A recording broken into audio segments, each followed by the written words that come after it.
ہم دیکھتے ہیں کہ شادی کے موضوع پر یا نکاح کے بارے میں اسلام ہمیں کیا تعلیم دیتا ہے، اس بارے میں اللہ سبحانہ وتعالیٰ نے ہماری بہترین رہنمائی فرمائی ہے، خواہ پیدائش کا مرحلہ ہو یا وفات کا یا پھر شادی کا۔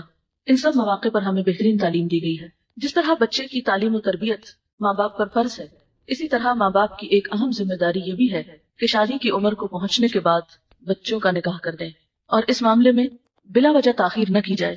نبی صلی اللہ علیہ وسلم نے فرمایا، جس شخص کے ہاں بچہ پیدا ہو وہ اس کا اچھا نام رکھے، اس کو ادب سکھائے، پھر جب وہ بالغ ہو تو اس کا نکاح کر دے، اور بالغ ہونے پر اگر اس کا نکاح نہ کیا گیا اور وہ بچہ گناہ میں مبتلا ہوا تو اس کا گناہ باپ پر ہوگا۔ جو ہی نکاح کی بات ہوتی ہے یا نکاح کا ارادہ ہوتا ہے تو اس میں سب سے پہلی چیز رشتے کی تلاش ہوتی ہے کہ نکاح کہاں کیا جائے۔ اس موقع پر ہمارے معاشرے میں عام طور پر خاندان اور برادری کو ترجیح دی جاتی ہے، لیکن اسلام میں خاندان اور برادری ایک پہچان تو ہے، لیکن اس کی وجہ سے کوئی بڑا چھوٹا نہیں۔ قرآن پاک میں اللہ تعالیٰ فرماتے ہیں، یا ایھا الناس اتقوا ربکم الذی خلقکم من نطفۃ، اے لوگو اپنے رب سے ڈرو جس نے تم کو ایک جان سے پیدا کیا۔ یعنی بتانے کا مقصد یہ تھا کہ تم سب کی اصل ایک ہے، تم سب آدم کی اولاد ہو۔ جب سب آدم کی اولاد ہیں تو پھر انسان ہونے کے ناطے محض خاندانی فرق سے کوئی بڑا چھوٹا نہیں۔ اللہ تعالیٰ کے ہاں اگر کسی کو بڑائی کا مقام حاصل ہے تو وہ انسان کا تقویٰ ہے، اس کا اخلاق ہے۔ تقویٰ تو دل کی کیفیت کا نام ہے، تقویٰ کے بعد انسان کی ظاہری کیفیت یعنی اس کا اخلاق جو ہے وہ اس کی پہچان ہے، اور اسی بنا پر قیامت کے دن اس سے معاملہ کیا جائے۔ اس نے اخلاق میزان میں سب سے بھاری نہیں۔ اور جہاں تک ذات پات کا تعلق ہے، قرآن پاک میں اللہ تعالیٰ فرماتے ہیں، وَجَعَلْنَاكُمْ شُعُوبًا وَقَبَائِلَ لِتَعَارَفُوا، ہم نے تمہیں قبیلوں اور خاندانوں میں بنایا تاکہ تم ایک دوسرے کی پہچان کر سکو۔ اسی طرح ایک اور جگہ پر فرمایا، وَهُوَ الَّذِي خَلَقَ مِنَ الْمَاءِ بَشَرًا، وہ اللہ وہ ذات ہے جس نے پانی سے انسان کو پیدا کیا، فَجَعَلَهُ نَسَبًا وَصِهْرًا، اور اس سے اس نے نسب اور سسرال کے رشتے پیدا کیے۔ رشتے دیکھنے میں عموماً خاندان کے بعد پھر مال یعنی حسب نسب کے بعد مال کو ترجیح دی جاتی ہے۔ نبی صلی اللہ علیہ وسلم نے فرمایا، میری امت کا فتنہ مال ہے، یعنی وہ رشتہ جو محض مال کو دیکھ کر قائم کیا جائے اس میں برکت نہیں ہو سکتی۔ آپ صلی اللہ علیہ وسلم نے یہ بھی فرمایا کہ عورت سے شادی 4 چیزوں کی بنیاد پر کی جاتی ہے، اس کا حسب نسب، مال، حسن، خاندان، لیکن تم دین والی کو اختیار کرو۔ یعنی اگر کسی کے اندر دین کی روح ہوگی، خدا کا خوف ہوگا، تو وہ لازمی طور پر دوسروں کے معاملے میں وہی رویہ اختیار کرے گا جو وہ اپنے لیے پسند کرتا ہے۔ پھر اسی طرح ہمارے ہاں حسن و جمال کو بہت اہمیت دی جاتی ہے، اس لیے بہت سی ایسی لڑکیاں صرف اس لیے شادی سے محروم رہ جاتی ہیں کہ ان کے پاس معاشرے کا مطلوبہ معیار حسن نہیں۔ حالانکہ حسن اپنی جگہ ایک اہمیت ضرور رکھتا ہے، لیکن وہ کبھی بھی دین اور اخلاق اور کردار کے برابر نہیں ہو سکتا۔ اس لیے اگر ان 2 چیزوں میں سے ایک کو چننا پڑے تو اس میں انسان کو پھر دین ہی کو ترجیح دینی چاہیے۔ جس طرح باقی چیزیں فنا ہونے والی ہیں، جیسے مال آنی جانی چیز ہے، اسی طرح انسان کا حسن بھی آنی جانی چیز ہے۔ جو چیز انسان کو دنیا میں فائدہ دیتی ہے وہ اس کی سیرت و اخلاق ہے، اور جو چیز اس کو آخرت میں فائدہ دے گی اور پھر ایک خاندان کی تعمیر اور ترقی میں وہ اس کا اخلاق اور کردار ہے۔ سوال یہ پیدا ہوتا ہے کہ رشتے کی تلاش میں طریقہ کار کیا اختیار کیا جائے؟ کیا وہ جو ہمارے معاشرے میں عام طور پر ہوتا ہے کہ رشتے کی تلاش میں مختلف جگہ پر لڑکیاں دیکھی جاتی ہیں اور پھر ان کی خامیاں اور نقائص اور ناپسندیدہ چیزیں جگہ جگہ بیان کی جاتی ہیں؟ قرآن پاک میں اس چیز کی سختی سے مذمت کی گئی ہے۔ اللہ سبحانہ وتعالیٰ فرماتے ہیں، وَلَا تَلْمِزُوا أَنفُسَكُمْ وَلَا تَنَابَزُوا بِالْأَلْقَابِ بِئْسَ الِاسْمُ الْفُسُوقُ بَعْدَ الْإِيمَانِ وَمَن لَّمْ يَتُبْ فَأُولَٰئِكَ هُمُ الظَّالِمُونَ، اور آپس میں ایک دوسرے کو عیب نہ لگاؤ اور نہ کسی کو برے لقب سے یاد کرو۔ ایمان لانے کے بعد کسی کو برے لقب سے یاد کرنا بہت برا ہے، اور جو لوگ توبہ نہ کریں گے وہی ظالم ہیں۔ تو بات یہ ہے کہ رشتے کی تلاش میں انسان جو بھی اس کے لیے پاسبل آسان طریقہ ہو اس کے لیے کوشش کر سکتا ہے، دیکھ سکتا ہے، لیکن دیکھنے کے بعد اگر پسند نہ آئے تو اس کو مجلسوں میں بیٹھ کر کرٹیسائز کرنا یا چھوٹی چھوٹی باتوں پہ ناک منہ چڑھانا یہ نہایت ناپسندیدہ چیز ہے۔ بد اخلاقی اور ایمان ان دونوں کا آپس میں کوئی میل اور جوڑ نہیں۔ پھر اسی طرح یہ ہے کہ اس معاملے میں دعا بھی کرنی چاہیے۔ حضرت موسیٰ علیہ السلام جب مدین گئے ہجرت کرنے کے بعد مصر سے، تو وہاں انہوں نے جبکہ ان کے پاس نہ کوئی گھر تھا، نہ کوئی شیلٹر تھا، نہ کوئی جگہ تھی، تو انہوں نے دعا مانگی، رب انی لما انزلت الی من خیر فقیر، اے میرے رب تو جو بھلائی بھی میری طرف نازل کرے میں اس کا محتاج ہوں۔ اور پھر قرآن پاک ہی کی تعلیم کی روح سے ہم دیکھتے ہیں کہ ود ان 24 آورس ان کو اللہ تعالیٰ نے گھر بھی دیا، کھانا بھی دیا اور نکاح کا بھی انتظام کیا۔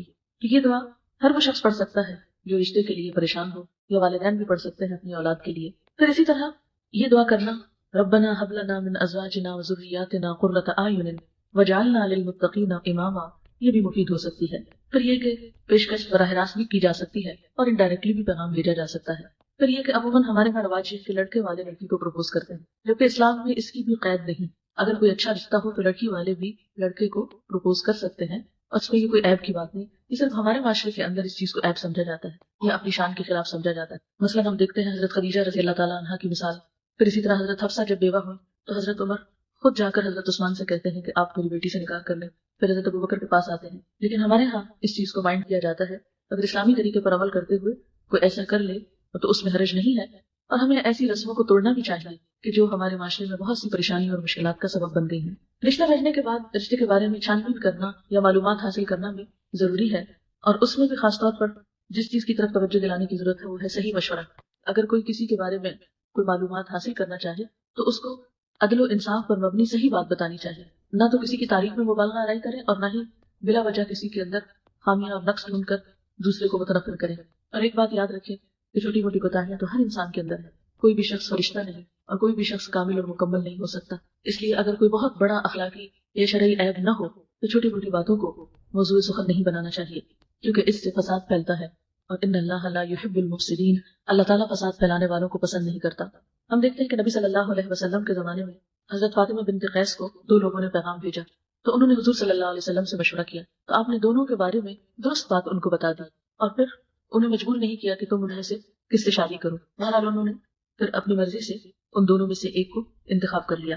پھر اسی طرح آپ صلی اللہ علیہ وسلم نے یہ بھی فرمایا ہے، جب ایک شخص نے ایک عورت سے نکاح کرنا چاہا تو آپ نے یہ بھی فرمایا کہ اس کو دیکھ لو، کیونکہ انصار کی عورتوں کی آنکھوں میں کچھ نقص ہوتا ہے، ایسا نہ ہو کہ بعد میں تمہیں نکاح کرنے میں مشکل ہو۔ اس سے یہ بھی پتہ چلتا ہے کہ نکاح کرنے سے پہلے لڑکی کو دیکھ لینا یہ بھی اسلام میں جائز ہے، اور اس کی بلکہ تلقین کی گئی ہے۔ ہمارے ہاں ویسے لڑکی چاہے پردہ کرے یا نہ کرے، لڑکے کو دکھانے میں سب ہچکچاتے ہیں، یا یہ کہ لڑکے کے خاندان والوں کو دکھانے کو مائنڈ کرتے ہیں، جبکہ اس دکھانے کی طرف دین نے خود توجہ دلائی، خصوصاً اگر دوسرے فریق کا مطالبہ ہو۔ اس کے بعد استخارہ کرنا چاہیے۔ استخارے سے کوئی غیب کی خبر نہیں پتہ چلتی، اور نہ ہی استخارے کا مطلب یہ ہے کہ آپ فیوچر کے بارے میں کچھ معلوم کریں۔ عموماً رواج یہ ہے کہ لوگ کسی سے استخارہ کراتے ہیں اور پوچھتے یہ ہے کہ اچھا آپ استخارہ کر کے ہمیں بتائیں کہ یہ چیز اچھی ہوگی یا نہیں۔ یہ طریقہ درست نہیں ہے، استخارہ خود کرنا چاہیے۔ استخارہ کا مطلب ہے خیر کی دعا مانگنا، اللہ تعالیٰ سے ایک طرح سے خیر چاہنا، اور اس کا مصنون طریقہ کیا ہے کہ 2 نفل نماز پڑھی جائے اور اس کے بعد استخارے کی مصنون دعا کو پڑھ لیا جائے پوری خلوص کے ساتھ، یکسوئی کے ساتھ۔ اور اس دعا میں کیا چیز آتی ہے یا الفاظ کیا ہیں کہ اللہ تعالیٰ آپ جانتے ہیں اگر یہ چیز میرے حق میں بہتر ہے، میرے دین کے اعتبار سے، میری دنیا کے اعتبار سے، میری آخرت کے اعتبار سے، تو اس چیز کو میرے مقدر میں کر دے اور اسے میرے لیے آسان کر دے اور اس میں میرے لیے برکت پیدا کر دے۔ اور آپ جانتے ہیں کہ یہ بات میرے لیے، میرے دین میں، میری معاش میں، میری آخرت میں نقصان دہ ہے، بدترین ہے، تو مجھے اس سے پھیر دے اور اس کو مجھ سے پھیر دے، اور جہاں بھی خیر ہے وہاں مجھے لے جا۔ یہ ہے سمپلی استخارہ۔ اگر یہ دعا زبانی نہ آتی ہے تو دیکھ کے بھی پڑھی جا سکتی، اس کا ترجمہ بھی پڑھا جا سکتا ہے تاکہ دعا میں ایک روح پیدا ہو۔ اس کے بعد معاملہ اللہ تعالیٰ پہ چھوڑ دینا چاہیے اور اس معاملے میں توکل کرنا چاہیے۔ بہت زیادہ اندیشے اور تردد اور فکر اس سے حاصل کچھ نہیں ہوتا۔ بعض اوقات ہم ایک فیصلہ کر بھی لیتے ہیں، اس کے بعد پھر مطمئن نہیں ہوتے، پھر کبھی کوئی چیز پریشان کرتی، کبھی کوئی۔ ایسی صورت میں پھر اللہ تعالیٰ سے مدد مانگنی چاہیے اور نفل پڑھ کے دعا کرنی چاہیے۔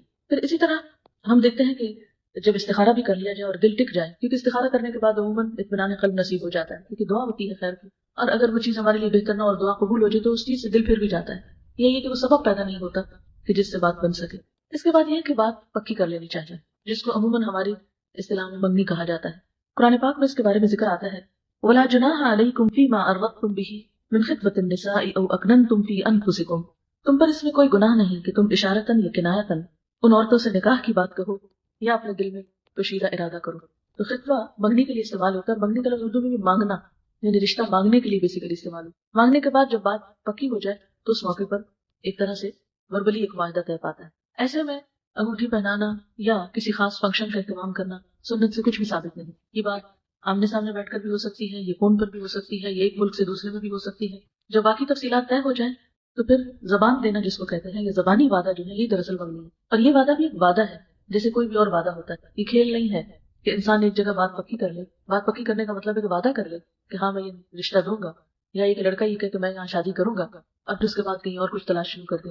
یہاں تک منع کیا گیا ہے کہ کوئی دوسرا رشتے پہ رشتہ نہ ڈالے۔ اگر ایک جگہ بات کسی کی پکی ہو گئی ہے تو اسے اس سے ہٹایا نہ جائے، اور بات پکی کرنے کے بعد اگر اس سے بہتر چیز بھی نظر آئے تو دھوکہ دہی کی کیفیت نہیں ہونی چاہیے کہ بہانے کر کے وہ رشتہ توڑ کے کسی دوسری طرف انسان جائے۔ نبی صلی اللہ علیہ وسلم نے فرمایا کوئی شخص دوسرے کے پیغام نکاح پر پیغام نہ دے جب تک کہ وہ نکاح نہ کر لے یا نکاح کا خیال ترک نہ کر دے۔ ہاں اگر کسی اور وجہ سے یا نیچرلی وہ منگنی ٹوٹ گئی ہے یا بات ختم ہو گئی ہے تو پھر دوسرے کسی اور شخص کی اجازت ہے کہ وہ رشتہ بھیجے۔ حضرت علی رضی اللہ تعالیٰ عنہ نے حضرت فاطمہ کے لیے شادی کا پیغام بھجوایا اور آپ نے اسے قبول کر لیا۔ یہی منگنی تھی حضرت فاطمہ کی. بس انہوں نے میسج بھیجا، آپ نے کہا ٹھیک ہے، ختم، بات پکی ہوگی. کیونکہ انسان کی بات جو ہے یہی سب سے بڑی چیز ہے. عام طور پر ہمارے ہاں لڑکا خود لڑکی کو بعض اوقات انگوٹھی پہناتا ہے، تو یاد رکھیے کہ نکاح سے پہلے ہاں منگنی ہی کا موقع ہو، اکٹھے بیٹھنا یا لڑکی کے ہاتھ کو پکڑنا یا اس میں انگوٹھی پہنانا، یہ سب حرام کاموں میں سے ہے. نبی صلی اللہ علیہ وسلم نے اس چیز سے منع فرمایا ہے. حضرت عائشہ فرماتی ہے کہ رسول اللہ صلی اللہ علیہ وسلم کا ہاتھ مبارک کبھی کسی عورت سے نہیں لگا، یعنی آپ نے کبھی کسی عورت کا ہاتھ نہیں چھوا. البتہ آپ زبان سے عورتوں سے بات کرتے تھے. جب عورتیں زبان سے قول و قرار کر لیتی، یعنی بیعت دے دیتی، تو آپ فرماتے جاؤ میں نے تم سے بیعت لے لی ہے. اسی طرح ایک اور روایت میں آتا ہے کہ ایک انسان کا ہاتھ انگارے سے چھو جائے وہ زیادہ بہتر ہے بنسبت اس کے کہ کسی نامحرم سے چھوئے. پھر اسی طرح ہمارے معاشرے میں لڑکے کو بھی سونے کی انگوٹھی پہنائی جاتی ہے، جبکہ مردوں کے لیے سونا حرام ہے. حضرت عبداللہ بن عباس سے روایت ہے کہ رسول اللہ صلی اللہ علیہ وسلم نے ایک مرد کے ہاتھ میں سونے کی انگوٹھی دیکھی. آپ نے اس کے ہاتھ سے وہ انگوٹھی اتاری اور دور پھینک دی. پھر فرمایا تم میں سے کوئی شخص آپ کے انگارے ہاتھ میں پہننا چاہتا ہے اور وہ سونے کی انگوٹھی پہن لیتا ہے. یعنی دین میں اس کی گنجائش نہیں، کیونکہ ہر چیز کا اپنا ایک اثر ہے. اصل حکمت تو اللہ تعالیٰ ہی جانتا ہے، لیکن سونا پہننے کے بعد جو لطیف جذبات پیدا ہوتے ہیں وہ عورت کے لیے تو جائز ہے یا درست ہے، لیکن مرد کے لیے درست نہیں. کیونکہ اسلام میں مردوں کو عورتوں سے مختلف ہونا چاہیے اور دونوں کی سوچ اور دونوں کے مزاج میں بھی فرق ہونا چاہیے. مرد سونا پہن کر اگر عورت ہی نظر آئے تو ان کی مردانگی نہیں. اسی طرح منگنی کے بعد اگرچہ ایک بات قرار پاتی ہے، لیکن چونکہ نکاح نہیں ہوتا اس لیے لڑکے اور لڑکی کا تنہا کہیں باہر نکلنا یا بہت زیادہ ٹیلی فون پہ گفتگو کرنا یا اسی طرح اکیلے کہیں شاپنگ کرنا یا گھومنا پھرنا یہ درست نہیں. منگنی کے بعد نکاح کی تیاری جلدی کرنی چاہیے. بعض اوقات سال ہر سال تک منگنی قائم رہتی ہے اور اس میں کئی خرابیاں پیدا ہو جاتی ہیں، یا پھر اس کے بعد کچھ اور رسم و رواج شروع ہو جاتے ہیں کہ ہر عید پر کچھ بھیجا جائے یا اہتمام کے ساتھ مختلف مواقع پر لین دین کیا جائے، اور اس میں بسا اوقات دونوں فریقوں پر ایک بوجھ ہو جاتا ہے. اور اگر اس میں کمی بیشی ہو جائے یا کوئی چیز ناگوار ہو تو تعلقات میں خرابی بھی ہو جاتی ہے. اس لیے منگنی کو بہت لمبا نہیں ہونا چاہیے. اس کے بعد شادی کی تیاری کرنی چاہیے. شادی کی تیاری میں پہلی چیز جو ہمارے ہاں عام طور پر ہوتی ہے وہ جہیز ہے. جہیز کا لفظی مطلب بھی تیاری ہے، سامان کی تیاری. ہمارے دین میں اللہ تعالیٰ نے مرد کو قوام بنایا ہے. یہ مرد کی ذمہ داری رکھی ہے کہ وہ عورت کا بوجھ اٹھائے، اس کی تمام ذمہ داریوں کو پورا کرے، اس کے نان نفقے کا اہتمام کرے. لیکن ہندوانہ اثرات سے ہمارے ہاں یہ بوجھ لڑکی کے والدین پہ ڈال دیا گیا. اب ایک ایوریج گھرانہ جس کے پاس صرف اتنی تنخواہ ہے کہ وہ اپنا کھانا پینا پورا کر سکے، اگر اس پر ایک نئے گھر کی تیاری کی بھی ساری ذمہ داری ڈال دی جائے تو یہ بہت مشکل کام ہے. عام طور پر لوگ اس میں حضرت فاطمہ کے جہیز کو دلیل بناتے ہیں، لیکن یہ بھول جاتے ہیں حضرت علی رضی اللہ تعالیٰ عنہ شادی سے پہلے بھی حضور صلی اللہ علیہ وسلم کی کفالت میں تھے، یعنی ان کے گارڈین بھی آپ تھے، یعنی بیٹی بھی آپ کی تھی اور حضرت علی کے گارڈین بھی آپ خود تھے. اس لیے ایک نیا گھر بنانے کے لیے جو کچھ آپ نے بیٹی کو دیا وہ ایک طرف سے دونوں کی طرف سے ہی تھا. لیکن کہیں نہیں یہ بات ثابت ہوتی کہ حضرت خدیجہ نے کوئی جہیز تیار کیا ہو اپنی شادی کے لیے یا پھر اس کے بعد اور ازواج مطہرات سے جہیز لیا گیا ہو. ٹھیک ہے، اگر شادی سے پہلے مرد ذمہ داری اٹھانے کے لیے تیار نہیں تو بعد میں کیا ذمہ داری نبھائے گا؟ مرد کا اللہ تعالیٰ نے رتبہ بھی اسی وجہ سے زیادہ رکھا ہے عورت پر. قرآن پاک میں آتا ہے کہ الرجال قوامون علی النساء بما انفقوا من اموالهم. مرد جو ہے وہ عورتوں پر قوام ہے اس وجہ سے وہ اپنے مالوں میں سے خرچ کرتا ہے. اسی لیے شادی کے موقع پر مہر دینا لازم قرار دیا گیا، اسے نکاح کے ارکان میں سے قرار دیا گیا. پھر اس کے بعد یہ ہے کہ جب شادی کا موقع آتا ہے اس موقع پر بھی بعض اوقات اتنی طویل تیاریاں ہوتی ہیں کہ جس میں بعض فرائض بھی ضائع ہونے کا اندیشہ ہوتا ہے. مثلا نمازوں کی پابندی چھوٹ جاتی ہے یا یہ کہ کچھ اور اہم چیزیں جو ہیں وہ پیچھے چلی جاتی ہیں. بعضوں کا جہیز کی تیاری میں زکوٰۃ دینا انسان فراموش کر دیتا ہے یا رشتہ داروں کے باقی حقوق کی ادائیگی نہیں کر پاتا. ایسی صورت میں ان تمام چیزوں میں اعتدال ضروری ہے. جہاں تک جہیز کا تعلق ہے اس میں جو اسراف ہو رہا ہے اس کی وجہ سے سارے معاشرے پر اثرات کیا مرتب ہو رہے ہیں. اس میں ایک عالمی ادارے کی رپورٹ کے مطابق پاکستان میں 1 کروڑ سے زائد لڑکیاں شادی کے انتظار میں ہیں. 40 لاکھ لڑکیاں ایسی ہیں جن کی شادی کی عمر بھی گزر چکی ہے. کئی والدین حسرت لیے دنیا سے رخصت ہو چکے ہیں اور اس میں ان شادیوں کے نہ ہونے میں ایک بہت سی اور وجوہات بھی ہیں، لیکن ایک بڑی وجہ جہیز ہے. یعنی لڑکی کے دیکھنے کے ساتھ ہی یہ دیکھا جاتا ہے کہ وہ مال کیا لائے گی. جن والدین نے ایک بچی کو پیدا کیا ہے، پالا پوسا ہے، اس کی تعلیم و تربیت کا انتظام کیا ہے، اس سے بڑا تحفہ کوئی آپ کو اور کیا دے سکتا ہے. اور پھر خاص طور پر جو ہمارے معاشرے میں یہ کہ لسٹ پکڑا دی جاتی کہ یہ اور یہ چیزیں مہیا کی جانی چاہیے، اور اگر اس لسٹ کے مطابق چیزیں نہیں آتی تو عمر بھر لڑکی کو تانے دیے جاتے ہیں. یہ طریقہ کہیں بھی اسلامی طریقہ نہیں. پہلی بات تو یہ کہ ایسا مطالبہ بھی ناجائز ہے، اور دوسرے پہ کسی بھی قسم کا دباؤ ڈال کر کچھ حاصل کرنا، اس کے لیے قرآن پاک میں اللہ تعالیٰ فرماتے ہیں یا ایھا الذین آمنوا لا تأکلوا اموالکم بینکم بالباطل. اے ایمان والو ایک دوسرے کے مال باطل طریقوں سے نہ کھاؤ. ایک اور حدیث میں آتا ہے علی المسلم حرام دمہ ومالہ وعرضہ. ایک مسلمان پر دوسرے مسلمان کا خون، اس کا مال اور اس کی عزت و آبرو حرام ہے. کہ کسی بچی کو تانے دیے جائیں یا اس کو ستایا جائے صرف اس وجہ سے کہ وہ مطلوبہ جہیز لے کر نہیں آئی. ایسا کرنا ظلم ہے، اور ظلم قیامت کے دن کے اندھیرے بن جائے گا، الظلم ظلمات یوم القیامہ۔ لیکن اس کا یہ مطلب بھی نہیں کہ انسان اپنی بیٹی کو کوئی بھی چیز دے نہیں سکتا یا کچھ بھی دینا حرام ہے یا ممنوع ہے۔ ایسے میں جب ایک نیا گھر بنتا ہے تو دونوں خاندان مل کر اگر نئے جوڑے کے لیے کوئی بھی چیز تیار کرتے ہیں ضروریات میں سے جتنی استطاعت ہے ان کی یا اپنے شوق یا خوشی سے، تو اس کے بارے میں کہیں ممانعت بھی نہیں آئی کہ ایسا کرنا بالکل حرام یا ممنوعات میں سے ہے۔ یہ وہ چیز ہے جس کے بارے میں شریعت نے خاموشی اختیار کی ہے، یعنی دونوں فریقین کی رضامندی پہ رکھا ہے۔ ہمارے ہاں ایک اور چیز یہ بھی ہے کہ لڑکی کو بعض اوقات وراثت سے محروم کر دیا جاتا ہے، یہ کہہ کر کہ تمہاری شادی کے موقع پر تمہیں اتنے کا جہیز دیا گیا تھا، وہ ورثے سے منہا کر لیا گیا، یا وہ سمجھو کہ تمہارا ورثہ ہی تھا۔ حالانکہ ورثہ جو ہے وہ مرنے کے بعد تقسیم ہوتا ہے، جبکہ جہیز تو زندگی میں دیا جاتا ہے۔ شادی میں اہم ترین چیز نکاح اور ولیمہ ہے، باقی چیزیں عموماً ہم صرف معاشرتی رسوم و رواج کی وجہ سے کرتے ہیں، جبکہ شادی کا اصل بڑا حصہ نکاح ہے۔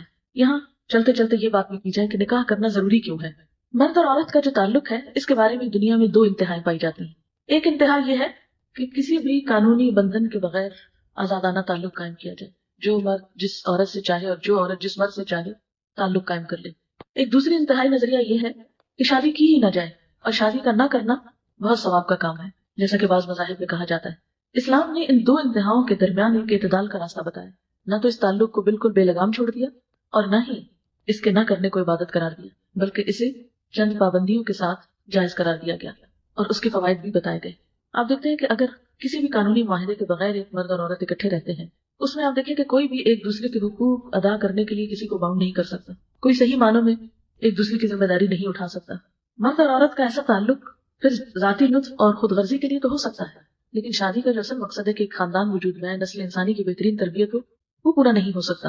اور اگر نکاح کے قانونی تقاضوں کے بغیر ایک تعلق وجود میں آتا ہے تو اس میں آپ دیکھیں کہ مرد کسی وقت بھی ایک عورت کو راہ میں چھوڑ کے جا سکتا ہے، اور عورت سنگل پیرنٹ ہو کر بچے کی پیدائش کا ذمہ بھی لے اور پھر اس کو پالنے پوسنے کا بھی۔ اس لیے اسلام نے عورت اور مرد اور پھر آئندہ نسلوں کی فلاح و بہبود کے لیے اس کے ساتھ کئی ایک پابندیاں بھی عائد کی ہیں۔ اسی لیے ہم دیکھتے ہیں کہ بعض صورتوں میں نکاح فرض ہے، خاص طور پر اس وقت جب کہ گناہ میں پڑنے کا اندیشہ ہو، لیکن عام طور پر اس کی حیثیت سنت کی ہے، اور نکاح کرنا جو ہے وہ اجر و ثواب کا باعث ہے۔ اور بلا وجہ اس سے منہ موڑنا، بغیر کسی حقیقی وجہ کے اس سے روگردانی کرنا، بغیر کسی حقیقی وجہ کے اور بغیر کسی حقیقی عذر کے اس سے منہ موڑنا جو ہے وہ ناپسندیدہ ہے۔ نبی صلی اللہ علیہ وسلم نے فرمایا، من رغب عن سنتی فلیس منی، جو میری سنت سے منہ موڑے اس کا مجھ سے کوئی تعلق نہیں۔ یعنی اگر کوئی شخص یہ سمجھتا ہے کہ شادی کے بغیر میں زیادہ پاکیزہ زندگی بسر کر رہا ہوں تو یہ بات غلط ہے، کیونکہ وہ فطرت کی خلاف ورزی کر رہا ہے۔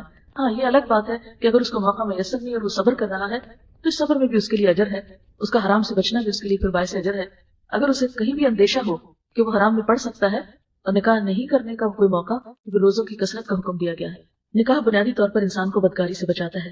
نبی صلی اللہ علیہ وسلم نے فرمایا، اے جوان لوگوں، تم میں سے جو استطاعت رکھے وہ نکاح کرے، اس لیے کہ نکاح آنکھوں کو نیچا رکھتا ہے، شرمگاہ کو بچاتا ہے، اور جو شخص نکاح کی طاقت نہ رکھے وہ روزہ رکھے، کیونکہ روزہ اس کی خواہش نفس کو ختم کرے گا۔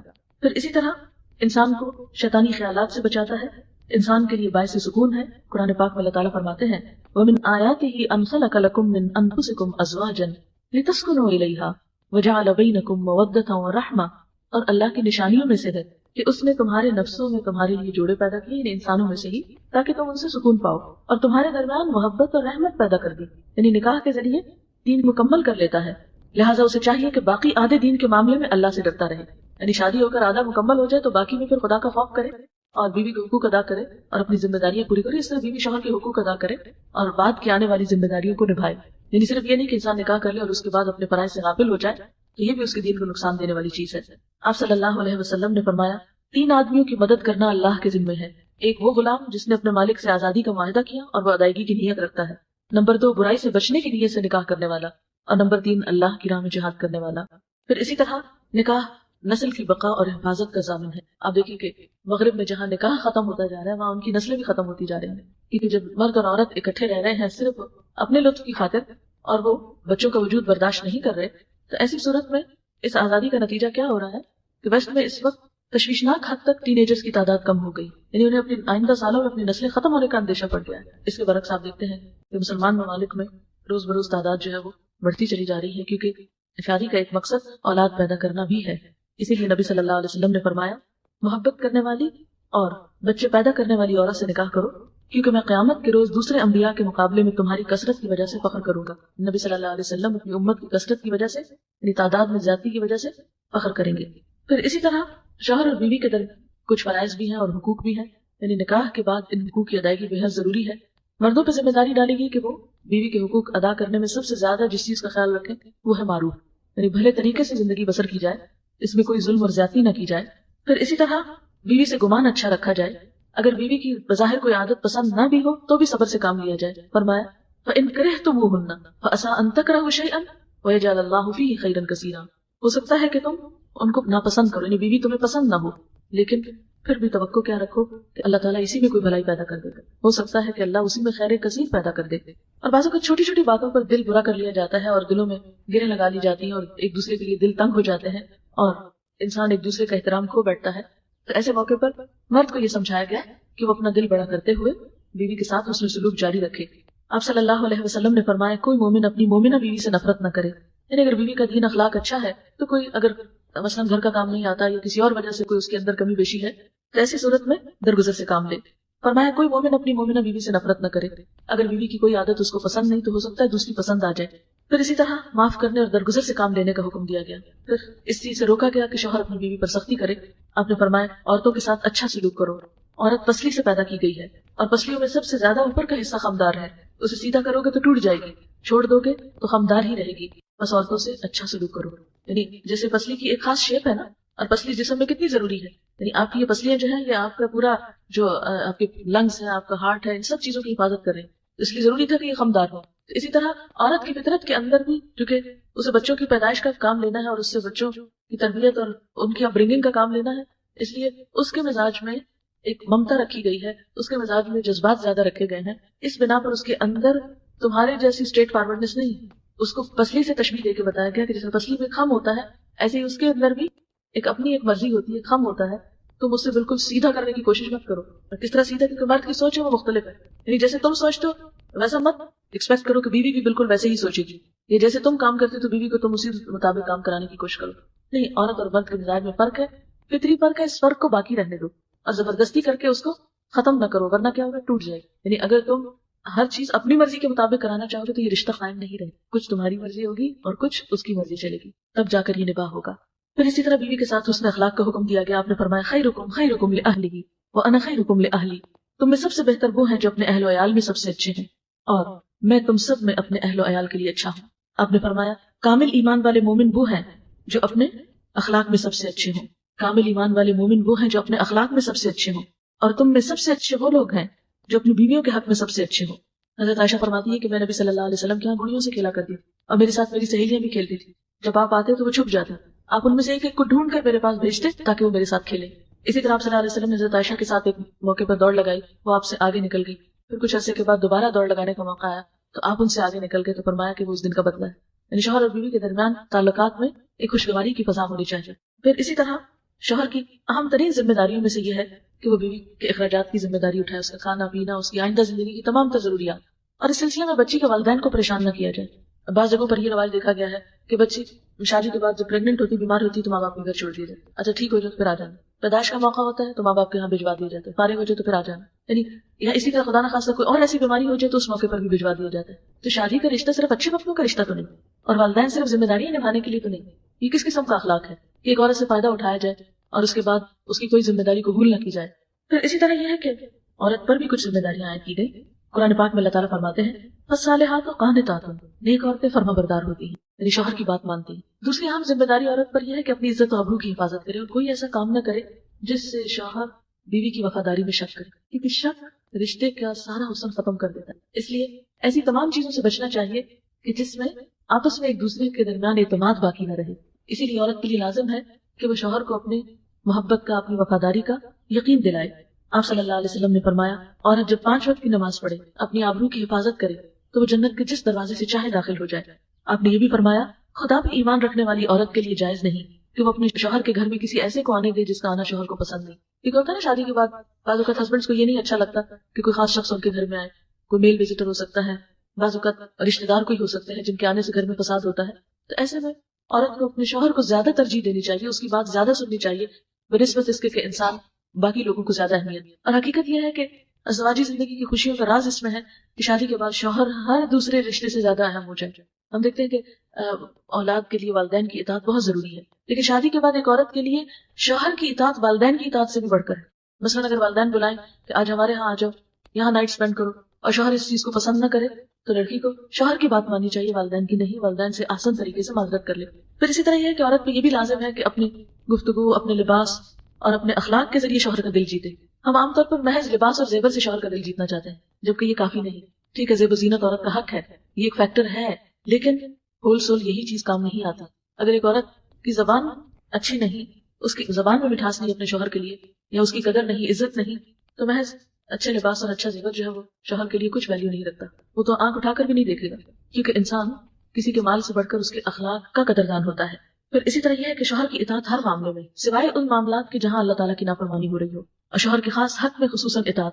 اور اس میں آپ دیکھیں کہ شوہر کا جو خاص حق ہے وہ بھی تو دراصل اللہ تعالیٰ ہی کا حکم ہے. بعض اوقات اگر انسان کے اوپر وہ چیز ناگوار ہو اور طبیعت اس کے خلاف ہو تو بھی انسان محض اجر کی خاطر اللہ تعالیٰ کا حکم سمجھ کر سیکریفائس کر سکتا ہے. نبی صلی اللہ علیہ وسلم نے فرمایا، جب تم میں سے کوئی اپنے شوہر کی خوشی کا خیال رکھتی ہے تو گھر بیٹھ کر اس سارے اجر کو پا لیتی ہے جو شوہر باہر جا کے کما رہا ہوتا ہے. یعنی بڑے بڑے کام جو مرد جہاد اور جمعہ کی نماز اور مسجد کی نمازیں اور اسی طرح کے اور بڑے کام کر رہے ہوتے ہیں، ایک عورت اگر شوہر کی خوشی کا خیال رکھتی ہے اور اس کی اطاعت گزار اور وفادار ہوتی ہے تو ان ساری نیکیوں کا اجر جو شوہر باہر کما رہا ہے اسے گھر میں بیٹھ کے مل جاتا ہے. پھر اسی طرح یہ ہے کہ شوہر کا شکر گزار ہونا چاہیے. نبی صلی اللہ علیہ وسلم ایک مرتبہ حضرت اسما کے پاس سے گزرے، وہ اپنی پڑوسن سہیلیوں کے ساتھ تھی. وہ کہتی ہیں کہ آپ نے ہمیں سلام کیا اور ارشاد فرمایا، تم پر جن کا احسان ہے ان کی ناشکری سے بچو. تم میں سے ایک کافی دنوں تک اپنے ماں باپ کے گھر بن بیاہی بیٹھی رہتی ہے، پھر اللہ تعالیٰ اس کو شوہر عطا کرتا ہے، اولاد دیتا ہے. ان سارے احسانات کے باوجود اگر کسی بات پہ شوہر سے خفا ہوتی ہے تو کیا اٹھتی ہے، مجھے تمہاری طرف سے کبھی کوئی خوشی نہیں ملی، مجھے اس گھر میں کبھی کچھ نہیں ملا. تو یہ ناشکری کا جملہ ہے اور اس سے پرہیز کرنا چاہیے، کیونکہ حدیث میں آتا ہے قیامت کے دن اللہ تعالیٰ اس عورت کی طرف نظر اٹھا کے نہیں دیکھے گا جو شوہر کی ناشکری ہوگی. یعنی اللہ تعالیٰ کو ناراض کرنے والی بات ہے. اسی طرح شوہر کی چھوٹی چھوٹی خوشیوں کا خیال رکھنا، اس کی ضروریات کو پورا کرنا، اس کے کام خوشی سے کرنا، یہ بھی ازواجی تعلقات کو بہترین بناتا ہے. مثلا حضرت عائشہ رضی اللہ تعالیٰ عنہا مروی ہے کہ وہ حضور صلی اللہ علیہ وسلم کو اپنے ہاتھوں سے تیل لگایا کرتی تھی، خود خوشبو لگاتی. حالانکہ یہ دو کام انسان اپنے لیے خود بھی کر سکتا ہے، لیکن دوسرے شخص کا یہ چھوٹے چھوٹے کام کرنا دراصل کیا ظاہر کرتا ہے، میں تمہاری کیئر کرتی ہوں، یا یہ کہ میرے دل میں تمہاری اہمیت. مجھے یاد ہے کہ ایک دفعہ میں کہیں بیٹھی تھی تو ایک خاتون دوسری کو نصیحت کر رہی تھی کہ بیٹا میری جیسی غلطی تم نہ کرنا. میں نے غور سے سنا کہ روزہ کہ بہت اچھی کوئی نصیحت کر رہی ہوں. کہا کہ نہیں، میں نے اپنے شوہر کو بہت لاڈ دی اور اس کو عادت ڈال دی کہ اس کے کپڑے استری کر کے لا رہی ہوں، اس کے چھوٹے چھوٹے کام کر رہی ہوں. اب یہ ہوتا ہے کہ میں مصروف ہوتی ہوں، کر نہیں پاتی، تو بہت مشکل ہو گیا میرے لیے کہ تم پہلے دن سے ہی یہ کام نہیں کرنا، اس کو عادی نہ کرنا، وہ اپنے کام خود کرے. اس طرح کی نصیحتیں بعض اوقات نقصان بھی دے سکتی ہیں. ٹھیک ہے، شوہر کی ذمہ داری ہے کہ وہ ایسے کام کرانے کا وہ بندوبست کرے، لیکن سب سے بڑھ کر تو پھر بیوی ہے جو ان چیزوں کی ذمہ داری لینے والی. دوسرے کے لیے چھوٹی چھوٹی قربانی کرنا یا بڑی بھی کرنی پڑے، یہ سب کچھ انسان کو ان ریٹرن خوشی دیتا ہے. لیکن انسان اگر خود غرضی کا شکار ہوتا ہے، اور پھر اس میں آپ دیکھیں کہ باہم تعلق کس چیز کا، یعنی باہمی تعلق تو اسی صورت میں ہو سکتا ہے نا، وہ آپ کے کام آئے آپ اس کے کام آئے، صرف یک طرفہ طور پر تو یہ تعلق نہیں ہو سکتا. ایک اچھی بیوی کی خوبیاں کیا ہیں؟ نبی صلی اللہ علیہ وسلم نے فرمایا، مومن کے لیے تقویٰ کے بعد سب سے بہترین نعمت اچھی بیوی ہے. جب وہ اسے کسی کام کو کہے تو خوشی سے کر دے، جب اس پہ نگاہ ڈالے تو اس کو خوش کر دے، جب اس کے بھروسے پہ قسم کھا بیٹھے تو قسم پوری کر دے، جب کہیں چلا جائے تو پیچھے اپنی عزت و آبرو کی حفاظت کرے، اور شوہر کے مال و اسباب کی نگرانی میں شوہر کی خیرخواہ اور وفادار رہے. اسی طرح زیب و زینت، صفائی ستھرائی، سلیقہ، گھر کا صاف رکھنا، یہ بھی ازدواجی زندگی کی خوشیوں کے لیے بہت اہم ہے. بعض اوقات یہ دیکھا گیا ہے کہ بعض خواتین اپنی ذات کا خیال تو بہت رکھیں گی لیکن گھر کا خیال نہیں رکھیں گے، اس سے بھی زندگی ادھوری ہوتی. یہ عورت کی ذمہ داریوں میں سے، عورت گھر کی ملکہ، گھر کی ذمہ داری، گھر کو ٹھیک رکھنا اور گھر کی صفائی ستھرائی جو ہے اور گھر کی مینٹیننس جو ہے، یہ عورت کی ذمہ داریوں میں سے. اور اس میں کوتاہی کرنا اور اس میں غفلت برتنا جو ہے، یہ بعض اوقات اسی کے لیے نقصان دہ ہوتا ہے. اسی طرح اپنی ذاتی زندگی میں اپنے جسم کی صفائی، اپنے لباس کی صفائی. ایک مرتبہ میں عربی کی ایک کتاب پڑھ رہی تھی تو اس میں ایک ماں نے شادی کے موقع پر اپنی بیٹی کو کچھ نصیحتیں کی ہوئی تھی. ان میں سے ایک نصیحت یہ بھی تھی کہ بیٹا تمہارا شوہر تمہارے جسم سے اور لباس سے کوئی گندی بو نہ پائے، کیونکہ یہ نفرت دلانے والی چیز ہے. اب آج کا دیکھا گیا کہ لوگ بنارسی کپڑے پہنے ہوں گے بڑے بڑے کڑھائی والے، اور قریب جائیں تو قریب جانا محال ہوتا ہے کہ وہ بار بار پہن کر اتنی پسینے کی گندی بو شامل ہو جاتی ہے. تو حسن جو ہے وہ محض بھاری بھرکم لباس پہننے سے نہیں حاصل ہوتا، اس میں جسم کی صفائی اور اس کے ساتھ ساتھ لباس کی صفائی بے حد ضروری ہے. یعنی خوبصورتی صرف کچھ اوپر مل لینے کا نام نہیں، بعض خوبصورتیاں کچھ دور کر لینے سے حاصل ہوتی ہیں. پھر اسی طرح یہ ہے کہ شوہر اور بیوی کا جو باہمی تعلق ہے اسے ہن لباس اللہ کو وانتم لباس اللہ ان سے تعبیر کیا گیا. تم ان کا لباس ہو، وہ تمہارا لباس ہے. اور لباس کا سب سے بڑا کام کیا ہے؟ ایک دوسرے کی پردہ پوشی. ایک دوسرے کی غلطیوں کو چھپانا، نہ کہ مجلسوں کا عنوان بنانا کہ جہاں بیٹھے وہاں شوہروں کی برائی شروع. کوئی انسان فرشتہ نہیں، ہر شخص میں کبھی کوتاہی ہے. ایسے میں شوہر کی عزت اپنی عزت ہے، اور اس کو بے عزت کرنا اپنے آپ کو بے عزت کرنا. یعنی شوہر کی بے عزتی دراصل اپنا لباس تار تار کرنا، اور اسی طرح بیوی کو دوسروں میں بدنام کرنا دراصل اپنے آپ کو ننگا کرنا ہے. لباس اگر بدنما ہوگا، اس میں داغ دھبے ہوں گے، تو کس کی شان میں فرق آئے گا؟ پہننے والے کی. اسی طرح لباس جو ہے وہ زینت کا سبب ہے، انسان کی عزت و وقار کے. انسان اپنے لباس سے پہچانا جاتا ہے. پھر اسی طرح یہ ہے کہ انسان اپنے لباس کی کبھی کوئی خامی کسی سے سن نہیں سکتا. مثلا اگر کوئی کہے کہ وہ آپ کے لباس میں یہ لگا ہوا، تو آپ فوراً اس کو چھپانے کی کوشش کریں گے کہ نہیں، یہ کسی کو نظر نہ آئے. یہ کوئی بھی داغ دھبا ہوگا تو آپ کبھی بھی نمایاں نہیں کریں گے اس کو. تو بالکل اس طرح بیوی میں اگر کوئی کمی بیشی ہے، شوہر میں کوئی، تو نمایاں کر کے دکھانے کی چیز تو نہیں ہے. ٹھیک ہے، بعض اوقات ایسی تکلیف دہ چیزیں ایک دوسرے سے پیش آ جاتی ہیں، تو ایسی بحثوں کو، ڈسکشنز کو، لڑائی جھگڑوں کو تنہائی میں کر لینا چاہیے، نہ کہ سب کے سامنے. اس میں انسان کی عزت ہے. بعض اوقات ہم دوسرے کی برائیاں کر کے سمجھتے کہ اس سے بڑی ہماری بڑائی ظاہر ہوگی، یا یہ کہ اس میں ہماری شان بنے گی. تو نہیں، یعنی شوہر بیوی کے لیے، بیوی شوہر کے لیے اگر ایسا رویہ اختیار کرتا ہے تو وہ دوسرے کے لیے اپنی بے عزتی کر رہا ہوتا ہے. آپ صلی اللہ علیہ وسلم نے فرمایا، تم میں سے ہر ایک کو شکر گزار دل، ذکر کرنے والی زبان، مومنہ بیوی جو آخرت کے بارے میں تمہاری مددگار ثابت ہو، حاصل کرنے کی کوشش کرنی چاہیے. یعنی یہ زندگی کی نعمتوں میں سے ہے، شکر گزار دل، ذکر کرنے والی زبان اور نیک بیوی. جس کو یہ نصیب ہو جائے اس کے لیے یہ دنیا بھی راحت ہو جاتی ہے، یہ دنیا بھی جنت بن جاتی ہے. اس کے لیے ہمیں ایک اچھی عورت اور اچھی بیوی بننے کے لیے صحابیات کی زندگی کا مطالعہ کرنا چاہیے، اور خصوصاً ان عورتوں کی زندگی کا جن کے بارے میں نبی صلی اللہ علیہ وسلم نے فرمایا کائنات کی بہترین خواتین 4 ہیں: مریم بنت عمران، خدیجہ بنت خویلد، فاطمہ بنت محمد، اور فرعون کی بیوی حضرت آسیہ. یعنی ان کے کردار کو اپریشیٹ کیا گیا. پھر اس کے علاوہ یہ ہے کہ شادی صرف لڑکے اور لڑکی کی نہیں ہوتی، اس کے ساتھ 2 خاندانوں کے درمیان بھی ایک گہرا تعلق وجود میں آتا ہے، جو بعض اوقات نیا ہونے کی وجہ سے کئی مس انڈرسٹینڈنگز کا شکار ہو جاتا ہے. لڑکی کے لیے لڑکے کے والدین اور لڑکے کے لیے لڑکی کے والدین سسرال کہلاتے ہیں. دونوں کے والدین کی عزت اور احترام جو ہے وہ بے حد ضروری ہے. بعض اوقات لڑکے کے والدین کی عزت و احترام تو بہت اہم سمجھی جاتی ہے، لیکن لڑکی کے والدین کو ہمیشہ نیچے ہی کیا جاتا ہے. یہ ہمارے معاشرے کی ایک بہت ہی بدقسمتی ہے کہ لڑکی کے والدین کو بس جھکا کر ہی رکھا جاتا ہے کہ جرم ہے ان کا، انہوں نے لڑکی کو پیدا کیا. یہ بہت ہی ایک غلط قسم کی رسم ہے. اس میں ہونا کیا چاہیے، یعنی لڑکی جو ہے وہ اپنے شوہر کے والدین کی عزت کو اپنا فرض سمجھے، اور اسی طرح لڑکا جو ہے وہ بیوی کے والدین کی دل و جان سے عزت کرے. یعنی اگر وہ چاہتے ہیں کہ آپس میں تعلق درست رہے تو صرف ایک دوسرے کی عزت سے بات نہیں بنے گی. ماں باپ سب کو پیارے ہوتے چاہے وہ خرابی کیوں نہ ہو، کیسے بھی ہو، تو ایک دوسرے کے ماں باپ کی عزت جو ہے وہ بھی بہت ضروری ہے. بعض لوگ یہ کہتے ہیں کہ قرآن پاک میں کہاں ساس سسر کا ذکر کیا گیا ہے اور کہاں ان کے حقوق بتائے گئے ہیں، لیکن بات یہ ہے کہ ساس سسر جو ہے دونوں طرف کے والدین کے درجے میں ہیں، اور جہاں والدین کا درجہ آ جاتا ہے تو وہاں پر پھر دوسری کوئی بات فائدہ نہیں دیتی. والدین کی عزت، احترام، محبت، ان کے ساتھ رحمت و شفقت کا معاملہ کرنا، اور والدین اپنے ہوں یا شوہر کے ہوں، ان کے ساتھ حسن سلوک جو ہے وہ ان نیکیوں میں سے ہے جس کا بدلہ انسان کو دنیا میں ملتا ہے، اور ان کے ساتھ بد سلوکی ان گناہوں میں سے ہے جس کی سزا دنیا میں ملتی ہے انسان. اس لیے اس معاملے میں بہت ہی محتاط رہنے کی ضرورت ہے. اب میں چند ایک باتیں نکاح کے موقع سے متعلق کہنا چاہوں گی جس پر انفارمیشن کہ نکاح میں کیا کیا چیزیں جو ہیں وہ بہت ضروری ہوتی ہیں.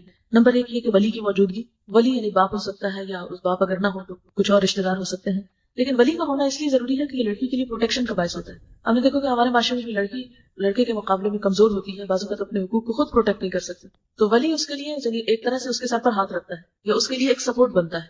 پھر اسی طرح گواہوں کا موجود ہونا، ایجاب و قبول، پھر نکاح کا اعلان کرنا، پھر مہر، پھر خطبہ نکاح، یہ نکاح کے ارکان ہیں. گھر سے بھاگ کر لڑکیوں کا نکاح کر لینا درست نہیں. نبی صلی اللہ علیہ وسلم نے فرمایا لا نکاح الا بولی، ولی کے بغیر نکاح نہیں ہوتا. نبی صلی اللہ علیہ وسلم نے یہ بھی فرمایا جو عورت اپنا نکاح ولی کی اجازت کے بغیر کرے اس کا نکاح باطل ہے، باطل ہے، باطل ہے. ایک اور جگہ پر فرمایا کوئی عورت خود اپنا نکاح نہ کرے، اس لیے کہ اپنا نکاح خود کرنے والی تو زانیہ ہے. یعنی کوئی عورت کسی مرد کے ساتھ تنہائی میں جا کے کہے کہ میں یعنی کہ خدا کو گواہ بنا کر ہم دونوں ایک دوسرے کے میاں بیوی بن جاتے ہیں، تو یہ چیز درست نہیں. یہ بات اس لیے کہنا ضروری سمجھتی ہوں کہ پچھلے دنوں کسی نے مجھے بتایا کہ کوئی مرد اور عورت دونوں عمرے پر گئے، حالانکہ نکاح نہیں ہوا تھا. کہنے لگے کہ خاتون نے مجھے بتایا کہ ہم نے کعبہ کو گواہ بنا کر قرآن پہ ہاتھ رکھ کر کہا کہ آج کے بعد ہم ایک دوسرے کے لیے ہسبینڈ اینڈ وائف ہے. تو کیا یہ تعلق درست ہے؟ نہیں، یہ تعلق درست نہیں. یعنی کوئی مرد اور عورت آپس میں بیٹھ کے قرآن پہ ہاتھ رکھ کے کوئی وعدہ نہیں کر سکتے، یا کعبہ کو یا حرم میں بیٹھ کے بھی ایسی بات نہیں کر سکتے. اس کے لیے قانون کا جو طریقہ ہے اس کو اختیار کرنا ضروری ہے. پھر اسی طرح اگر ولی اور لڑکی کے درمیان کوئی بہت اختلاف ہو جائے، بعض اوقات ایسا ہوتا ہے نا کہ لڑکی خاص جگہ شادی کرنا چاہتی ہے اور ولی جو ہے وہ نہیں مان رہا، حالانکہ لڑکی جو ہے اس کا مطالبہ جائز ہے. بعض مطالبات تو ناجائز ہوتے ہیں لیکن وہ محض ضد کی بنا پر، تو ایسی صورت میں آپ صلی اللہ علیہ وسلم نے فرمایا وَالسُّلْطَانُ وَلِيٌّ مَن لَّا وَلِيَّ لَهُ، بادشاہ اس کا ولی ہے جس کا کوئی ولی نہیں. یعنی پھر حکومت وقت جو ہے وہ بیچ میں مداخلت کر سکتی ہے، معاملہ کورٹ تک جا سکتا ہے.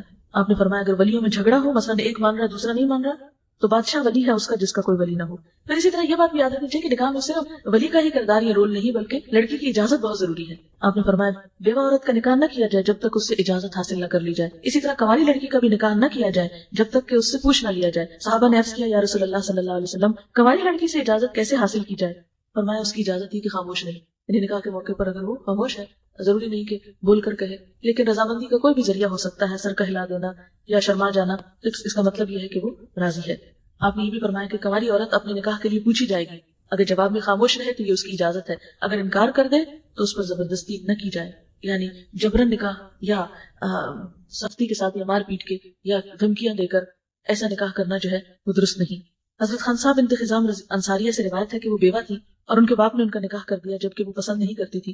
وہ حضور صلی اللہ علیہ وسلم کی خدمت میں حاضر ہوئی, آپ صلی اللہ علیہ وسلم نے اس کا نکاح فسخ کر دیا. پھر یہ کہ نکاح کے موقع پر گواہوں کا ہونا بہت ضروری ہے, اور گواہ اس لیے تاکہ نکاح کا اعلان ہو. پھر ایجاب و قبول, یعنی ایجاب و قبول کا مطلب یہ ہے کہ لڑکا اور لڑکی جو ہے, یعنی لڑکا جب پرپوز کرے تو اس کے بعد لڑکی جو ہے وہ اس کو قبول کرے, اور نکاح کرانے والا جو ہے وہ لڑکے سے بھی پوچھتا ہے کہ کیا اتنے مہر پر یہ نکاح جو ہے وہ تمہیں قبول ہے, اور اگر وہ کہے کہ ہاں قبول ہے, میں اس پر راضی ہوں, اتنا مہر دوں گا, ان شرائط کو مانے جو پیش کی جا رہی ہیں, تو اس پر نکاح ہو جاتا ہے. پھر اسی طرح یہ ہے کہ گواہوں کو اس وقت موجود ہونا چاہیے. گواہ کا مطلب یہ ہے کہ جو موقع پر حاضر ہو, یعنی یہ نہیں کہ آپ دو ایسے لوگوں کا نام لکھوا دیں اس میں بطور گواہ جو رشتے دار تو ہوں لیکن اوکیزن پہ حاضر نہ ہوں. پھر اسی طرح مہر کا دینا جو ہے وہ بہت ضروری ہے. قرآن پاک میں اللہ تعالیٰ فرماتے ہیں وَآتُوا النِّسَاءَ صَدُقَاتِهِنَّ نِحْلَةً, عورتوں کو ان کی مہر خوش دلی سے ادا کرو. قرآن پاک میں اللہ تعالیٰ یہ بھی فرماتے ہیں کہ جو ازواجی زندگی کا لطف تم ان سے اٹھاؤ تو ان کے مہر بطور فرض ادا کرو. یعنی مہر کا ادا کرنا جو ہے یہ فریضہ ہے, اور اس میں جان بوجھ کر کوتاہی کرنا جو ہے وہ کبیرہ گناہوں میں سے ہے. پھر اسی طرح ہم دیکھتے ہیں کہ نکاح کے بعد مہر فوراً بھی دیا جا سکتا ہے اور قدر تاخیر سے بھی, یا مشت بھی دیا جا سکتا ہے جو بھی مقرر ہو, اور قسط وار بھی دیا جا سکتا ہے.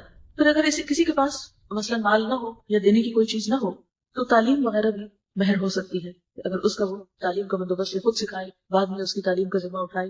اور پھر کوئی مقدار مقرر نہیں کی گئی کم سے کم یا زیادہ مہر کی. ہمارے ہاں یہ جو 32 روپے والا مہر ہے یا 32.5 کا, اس کا کوئی شرعی جواز نہیں ہے.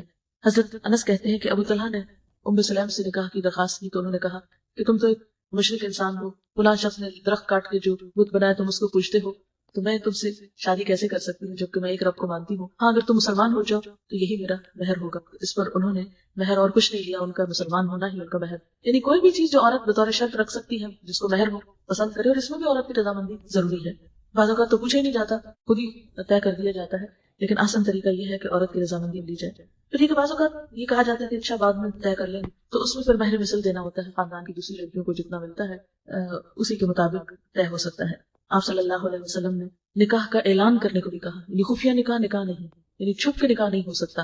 آپ نے فرمایا حلال اور حرام نکاح کے درمیان فرق کرنے والی چیز دف بجانا اور نکاح کا اعلان کرنا ہے. یعنی اعلان کسی بھی طریقے سے ہو سکتا ہے, لیکن عربوں میں عموماً کیا رواج تھا کہ اس موقع پر دف بجاتے تھے اور عورتیں ایسی آوازیں منہ سے نکالتی تھی, بعض اوقات تالیاں بجاتی تھی, کچھ بھی. یہ تمام چیزیں جو اعلان میں شمار ہوتی. پھر اسی طرح یہ کہ نکاح کے بعد دلہا دلہن کو مبارکباد دینا چاہیے, اور اس کے لیے بھی مصنون دعا سکھائی گئی ہے.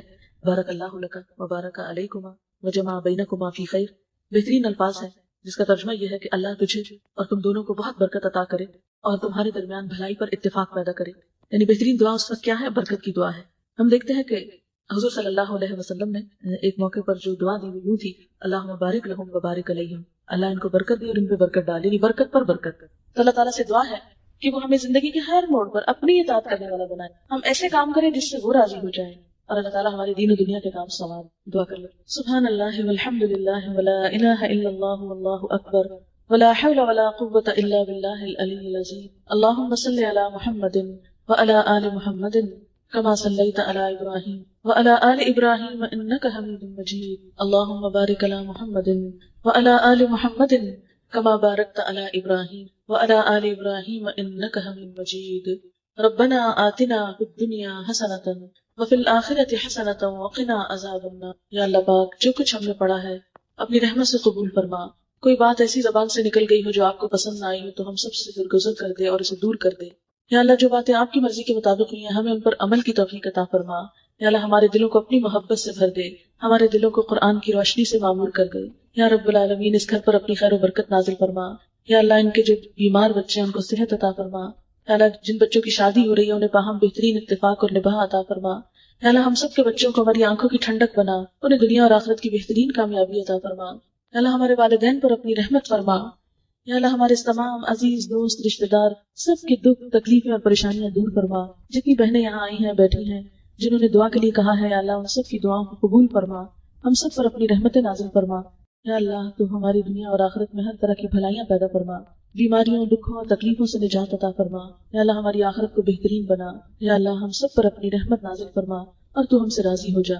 ربنا تقبل منا انك انت السميع العليم وتب علينا انك انت التواب الرحيم، وصلى الله تعالى على خير خلقه محمد وعلى آله واصحابه واهل بيته اجمعين برحمتك يا ارحم الراحمين الہی آمین۔ وآخر دعوانا ان الحمد للہ سبحانك اللهم وبحمدك نشهد ان لا اله الا انت نستغفرك ونتوب